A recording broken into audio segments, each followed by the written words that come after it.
Olá, eu sou Enzo Henrique, sou acadêmico do curso de Engenharia Agronômica.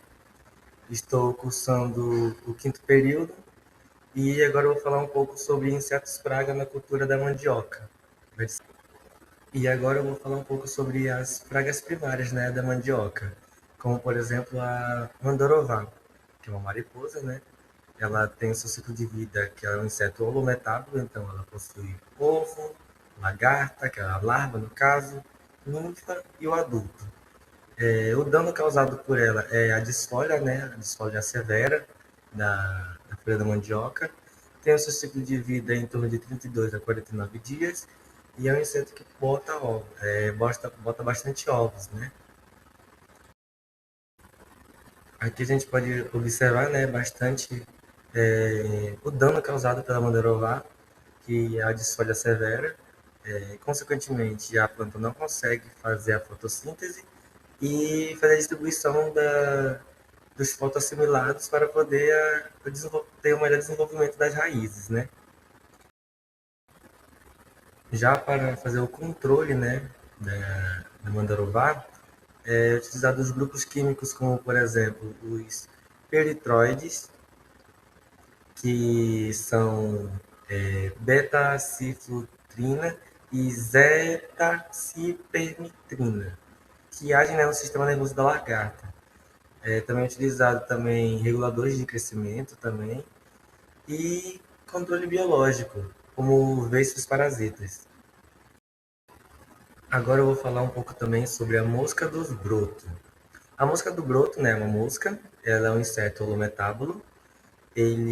Ela possui também ovo, lagarta, que no caso é a larva dela, a ninfa e o adulto. A fase dela, né, que causa dano na mandioca também é a larva, como o caso também do mandorová.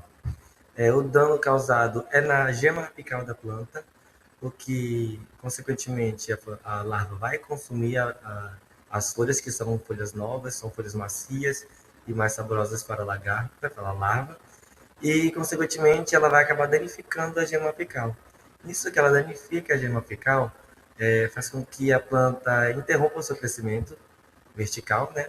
E ela priorize o crescimento lateral. Isso daí demanda muito gasto da planta e faz com que ela redirecione os seus recursos, que era para ser para o crescimento vertical, para o crescimento lateral, o que acaba causando dano no desenvolvimento da raiz da planta. É um inseto que vive em torno de 40 a 50 dias e o seu dano é esse. A gente pode ver aqui na próxima imagem. Como a gente pode observar, né, aqui na parte apical, a mosca vem com o seu ovo opositor e deposita os ovos, né, na parte apical da planta. E aqui do lado já a lagarta dela, a larva dela, consumindo já as folhas e provavelmente também danificando a sua parte apical. O seu controle ele é feito pelos grupos químicos das espinosinas, também é utilizado o óleo de ninho e a calda de sulfocalcica. Também eles fazem também o controle manual, né? A retirada manual da larva da parte apical da planta. Porém, eu creio que não seja tão eficaz assim, porque às vezes a larva já pode ter consumido a gema apical da planta e acabado de toda forma danificando ela e causando seu mau desenvolvimento. Como pragas primárias também temos os ácaros verdes e rajado. São, não são insetos, são aracnídeos, porém são artrópodes que causam dano na cultura da mandioca. São aracnídeos que possuem três fases: ovo, ninfa e adulto. As fases que causam dano nela são a ninfa e o adulto, vivendo em torno de 7 a 14 dias. Na verdade, de 7 a 10 dias o ácaro verde e de 10 a 14 dias o ácaro rajado. Eles causam manchas amareladas, né, na folha, causando necrose e a queda foliar, consequentemente diminuindo a fotossíntese e danificando a produção de mandioca das raízes. Aqui a gente pode observar claramente as manchas, né, causadas por eles na parte superior da folha. E os métodos de controle, né, desses ácaros são o uso de grupos químicos como ivermectinas abarmectinas, pirazóis, organofosforados e os sulfatos inorgânicos, como por exemplo o iodo, e o controle biológico como fungos, parasitas de ácaros. Outras pragas também primárias, como por exemplo o percevejo de renda. Ele não é só um percevejo, são várias espécies, são mais de 2 espécies. São insetos holometábulos. Os que causam dano são a fase de ninfa. Não, eles não são holometábulos, perdão. Eles são hemimetábulos. Eles causam dano tanto na fase da ninfa quanto na fase adulta. Eles possuem o tempo de vida de mais ou menos 21 dias. São insetos que atacam majoritariamente na época da seca, né? Onde não tem chuva, na época da estiagem. Eles causam manchas amarelas posteriores e bronzeamento, consequentemente vindo com a necrose, né? Necrose da folha.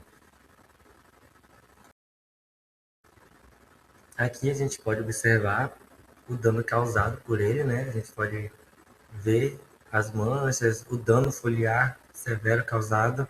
Isso daí também interfere bastante no desenvolvimento da raiz da mandioca. O seu controle é feito com grupos químicos como os organofosforados, neonicotinoides e piretroides. São grupos que atuam tanto no seu sistema nervoso, no seu desenvolvimento e só. E por último, temos as conchonilhas. Também não são só uma espécie de conchonilha, são várias espécies. São espécies que podem afetar tanto a parte apical da folha, a parte superior da folha, o sistema aéreo e também o sistema radicular dela. São insetos hemimetábulos, têm um ciclo de vida em torno de 60 a 100 dias e eles causam um mau desenvolvimento da planta, tanto em questão das folhas quanto em questão da maniva, da mandioca, no caso. Aqui a gente pode observar, né, as conchonilhas da parte aérea e as conchonilhas da parte radicular, né, da raiz, que ataca a maniva. E por fim, mas não tão menos importante, né, o controle das conchonilhas. Os grupos químicos utilizados mais comumente são os neonicotinoides, os reguladores de crescimento, e o princípio ativo neles utilizados é o tiametaxan e imidacloprido e buprofezina. Esses são os grupos químicos utilizados para fazer o controle das conchonilhas.